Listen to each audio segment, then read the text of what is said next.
Right, just a trial.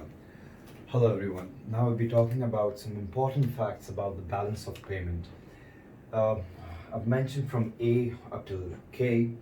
But when we talk about positive net exports, this usually occurs when the amount of inflows are greater than the outflows of an economy. Now, when we talk about negative net exports, it's outflows greater than inflows.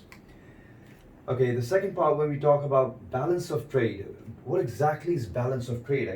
This is a balance of payment. It gives a complete picture about the international transactions of the economy. But when we talk about balance of trade is actually the difference between the value of visible and invisible imports and exports of an economy. So actually, this is a smaller part of the current account. That's the first and the second part, remember, of the current account. Actually, there were four accounts in the current account. It had trade in goods, that's visible. It had trade in services, invisible. It had investment income, and it had current transfers. So we're just talking about two of them, the initial two.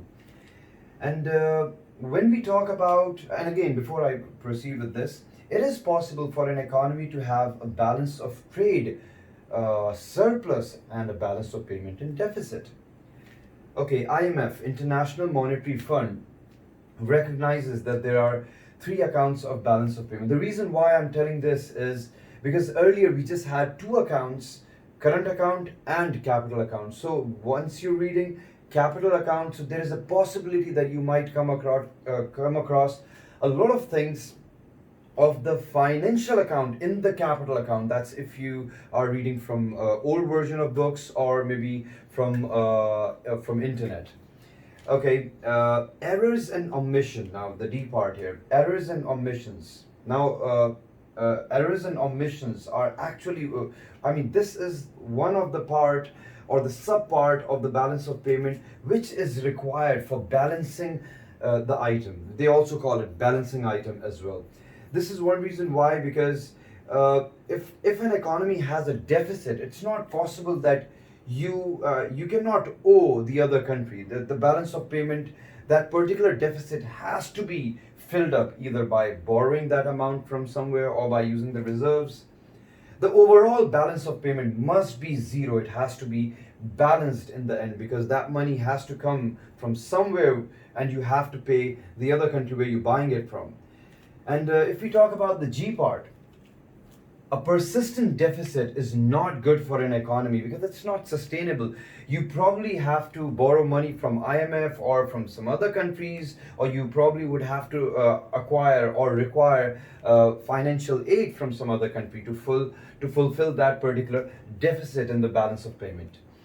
Okay, a deficit in current account can be balanced by a surplus in the financial account. Now, how can this be possible? It is possible if the current account is in deficit and the financial account, or even if the capital account is in surplus, so the overall balance of payment can go in surplus, or the deficit can decrease. And that shows that the balance of payment is improving. Okay, the I part, financial account, that is portfolio investments and FDI and derivatives that we discussed about, as well as reserves. The financial account, whatever investment that comes in the financial account, let's suppose maybe foreigners invest in your country, so that comes in the financial account. But once they're taking profits back, to their own country, profits are taken by countries through the current account. So it goes out from the current account. So that means this investment comes in the financial account. The huge investment comes in the financial account, and once it starts generating profit, it is taken back from the current account. We're getting it from the current account, investment income part. It's taken out from there. Okay, the J part. China, as we all know, has a huge surplus in the current account. So if, let's suppose, China is selling goods to the USA, so that means USA would be having a current account deficit against China.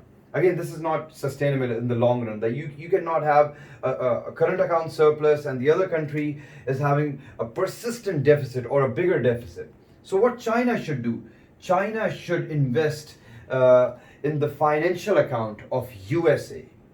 Are we getting it? Let's suppose they buy bonds, they do some kind of portfolio investments or FDI in the USA. So that means what's happening?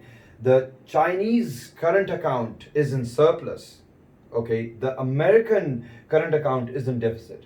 However, the Chinese invest in American portfolio investments. So that means the Chinese current account is in surplus, but Chinese financial account is in deficit, and uh, the current account of USA was in deficit because of China, but the financial account starts to go in surplus. So that means it would help in creating a balance between